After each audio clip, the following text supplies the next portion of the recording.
And here we are with Commissioner Rebecca Slaughter. Thank you for joining us. So our first question is, why were you illegally fired this week? Thanks, Heather. Thanks, Robert, for having me. It's a great question. I don't know the answer to it. And I don't know because the president didn't say.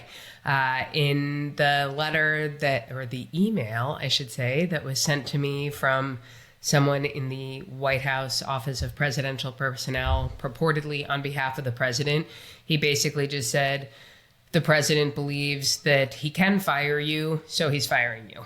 Commissioner Slaughter, first of all, thank you for being with us. I'm going to call you Commissioner Slaughter because I don't think you were legally fired. You are still FTC Commissioner Slaughter. Isn't that appropriate to call you Commissioner? Yes, I would tell you should feel free to call me Becca, but if you're going to use a title, it should be Commissioner because I agree that the firing was not, or the purported firing was not legal, because there is a very, very clear statutory law that has been around for over 100 years that says FTC commissioners can only be removed for neglect, inefficiency, and malfeasance. So in other words, for cause. And the president did not assert any cause to fire us because there is no cause to fire us, which means the alleged firing was inconsistent with the statute and with clear Supreme Court precedent that's been around for 90 years that says that statute is constitutional. Now, you were fired the same time that Commissioner Bedoya was fired. Is that right? Yeah. The two of you were the so-called Democratic appointees to the 5-member Federal Trade Commission.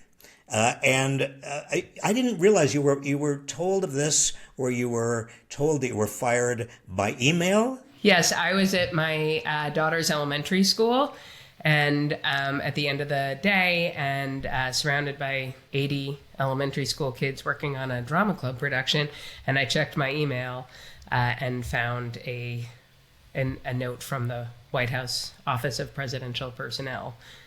So yeah, it was pretty shocking. Oh, so jarring. What kind of world are we living in, Heather? It kind of reminded me of the Sex and the City episode where she got broken up with on a Post-it. I don't know if that cultural touchstone is too dated, but it's so brutal. Yeah. Yeah. I hope you were wearing a fabulous outfit just like Carrie Bradshaw would have been. I am many things, but no Carrie Bradshaw.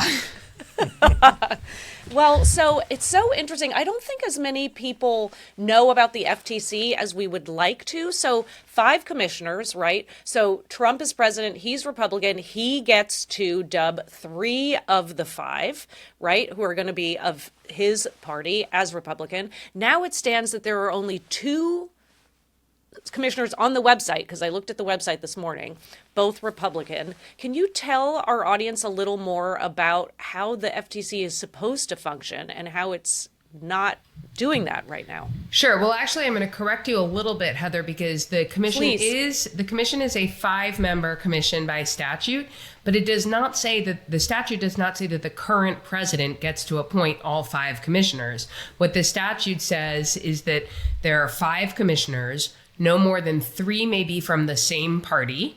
And by tradition, that has meant that 3 are from the party of the president. But I, for example, was originally appointed by President Trump in 2018 as a minority commissioner, and I have served through that duration. I was reappointed by President Biden to a term that ends in 2029 and was confirmed into that position last year. So the first point is that it's not that the president gets to appoint 3 from his party and 2 from the other party. It's that the statute says members of the commission serve terms fixed to the calendar, and no more than 3 may be from the same party, because the statute intends, and Congress intended, for the commission to be composed of members from different ideological and political backgrounds to create balance and dissent and shared drive towards consensus where possible. I thought you had also asked about what the Federal Trade Commission does and what it's less able to do now in this universe. And I think it's a really important question because it's very easy in the alphabet soup of Washington to think, oh, FTC trade, is that something about like international tariffs?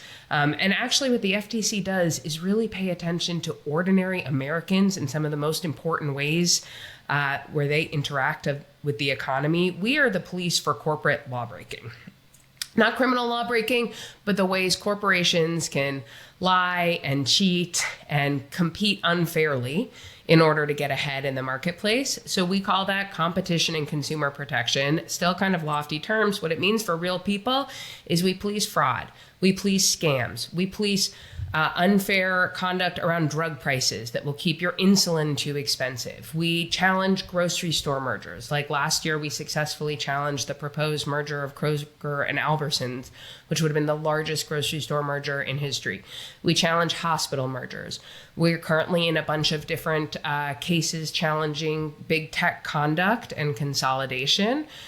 We have rules preventing junk fees, and we are litigating, challenging the largest landlord for stacking junk fees onto people's rental agreements. And so it's the kinds of things where for people in their everyday lives, we're looking out for making sure that the economy is free and fair for consumers, for workers, and for small businesses. So that's what we're supposed to be doing. Federal Trade Commission, that's what you're supposed to be doing. Federal Trade Commission, by the way, is the oldest independent regulatory agency in the federal government, founded in 1914. I know, because I used to work there.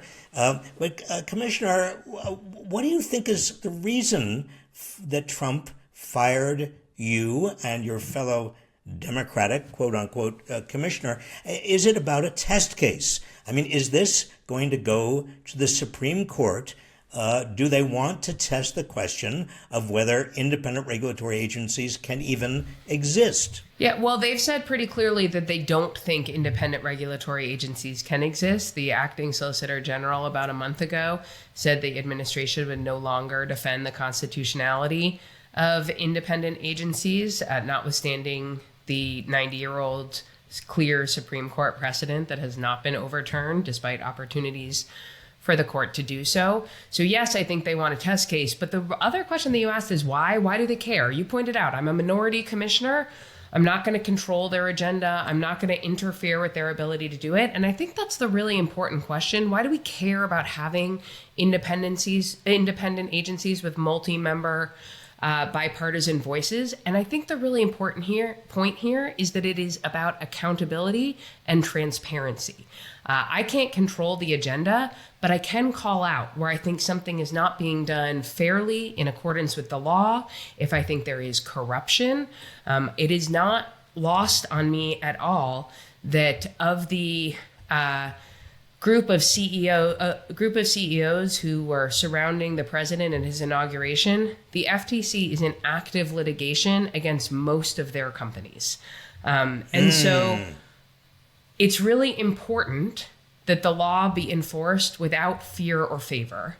And when we say that, what we mean is it should be enforced without the fear of getting fired for refusal to do a favor for the president's political donors and buddies. And if the president can remove me, he could also remove the chair of the agency for refusing to dismiss a case against one of those donors, or refusing to challenge a merger that one of those donors is proposing. And so I think that we should be very, very suspicious about what this removal of, or attempted removal of, transparency and accountability means for the administration of the law without fear or favor. I just want to do a follow-up question on that, because we're talking about the motives for the White House, for the president, in essentially firing you illegally. One is the possibility he wants to do a test case, getting up to the Supreme Court, on whether the Supreme Court will reverse its old precedent, Humphrey's executor, about an independent regulatory agency, which happens to be the Federal Trade Commission. The second, though, you just brought up, and that is that the president's cronies are, a lot of CEOs who have also been targets of the Federal Trade Commission, and maybe he wants to do them a favor. Which is it? Which do you think is the primary motive? Well, to be clear, I'm not really in a position to speculate on the president's motives, but I also don't think those points are mutually exclusive. I think that they could both be goals, or there could be some other goal that I'm not even aware of. Because again, no reason was given in the email that was sent to us, and the press secretary, when she was asked about it, didn't give any reason. And I think what's important to note is that the tradition of bipartisan accountability and bipartisan commissioners goes back to the founding of the FTC, but also was one in which our current majority commissioners actively participated. When they were in the minority, they engaged in dissent and debate, and also, importantly, drove towards consensus on issues. I actually think that's one of the best parts about the bipartisan feature of the FTC. You get to pressure test different ideas. You get to understand a different perspective. You get to seek out and sometimes, in fact, often find consensus. And that consensus helps build consistency and durability in the law. And that is a really positive thing, not just for the individual people who rely on us for the protection, but also for honest businesses who want predictability and stability in the markets. That's it. So plans to appeal, I'm assuming? Yes, we will be in court. Talk about it? Yes, absolutely. We will be in court. Details to be announced. But I think it's not a close call about whether to challenge this legally, because it was not a close call about whether this purported firing is illegal. How it plays out, we will see. But there is no doubt that Commissioner Bedoya and I will be challenging this action. Can I ask you just a little bit about that appeal? Is it both of you are going to appeal? Are you part of a class action? Are you being supported financially? I mean, it's not easy to appeal as an individual. How is this going to be? How does this work? It's not. And I think our intention at this point is to file together. I don't think two people make a class. I think we are just two individuals. For what it's worth, we're two individuals who I think it's really bad news that this has happened. But what is good news is a lot of people care, and a lot of people have been offering support in terms of both legal support, emotional support, and encouragement. So I think we're really committed to the fight, and we feel really well supported in it. And exactly how it proceeds legally, we will see. But the case is really important. And you were the first commissioner to give birth while serving, right? Talk a little bit about that. Yeah, it's been a really interesting experience for me. I have 4 kids. When I was confirmed originally in 2018, my confirmation hearing was 9 days after the birth of my third child. And I started serving, I was sworn in on her 1-month birthday. And so that was an unusual experience. And then I was lucky enough to get pregnant with a 4th child. And she was born in May of 2020, which is, if you think about the calendar, not an ideal time for having a baby. And it was the first time that I am aware of, certainly that any commissioner at the FTC, but also, as far as we could tell, at any other agency had given birth while in office. So it was a learning experience, but one that I am really grateful to have had. I love the job and I love my kids. And part of why I love the job, honestly, is because I love my kids. The job that we do protects kids, not just mine, but all kids. The FTC is the cop on the beat for children's privacy and online safety, and that's an incredibly important role that I have a front seat in understanding as a parent. And so I think of my younger 2 kids as my FTC babies, and they have grown up with and at the agency. You know, you remind me that in 1980 or 81, under Chairman Michael Perchuk, a little bit before your time, we had a rule that would have prevented cereal makers and candy manufacturers and so on from advertising directed at children. It was called the KidVid rule. KidVid is legendary. It was probably legendary because Congress basically took away our appropriation for a little while until we promised not to do anything like that. That was the first time a big business, big corporate money was very evident in American politics. So I want to thank you, Commissioner, for being with us. I just had one final question that gnaws at me, and that is the chair of the FTC, Andrew Ferguson. When you got this email, did you say to him, or did you have a communication with him? I don't want to do anything or say anything that might come out in court, but did he lock you out of your office? I mean, what was his response to this illegal firing? He asked me to confirm whether I had gotten the email, and I did.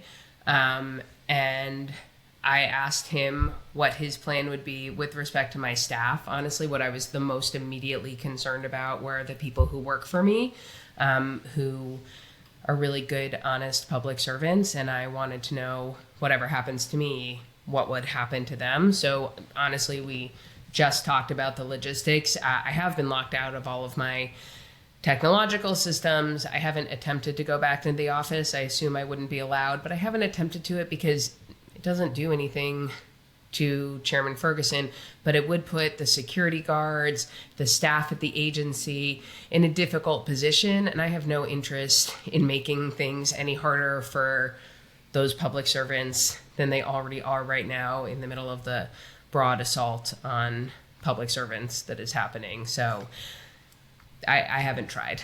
Well, I want to thank you, and I'm sure Heather joins me, for your public service. And just to take what you said and magnify it, being a public servant is a noble calling, even in normal times. These kinds of times are not normal times, and we need to support and really celebrate our public servants, especially now. So thank you for being with us. Can I just echo that point? Can I just echo that point for 1 second? I think it is an incredibly important one. I mentioned that I'm getting a ton of support and a ton of attention, and I feel really appreciated, and that's great. I don't think most of the public servants who are under assault right now are getting that same kind of support and attention, and they really deserve it, and they really need it.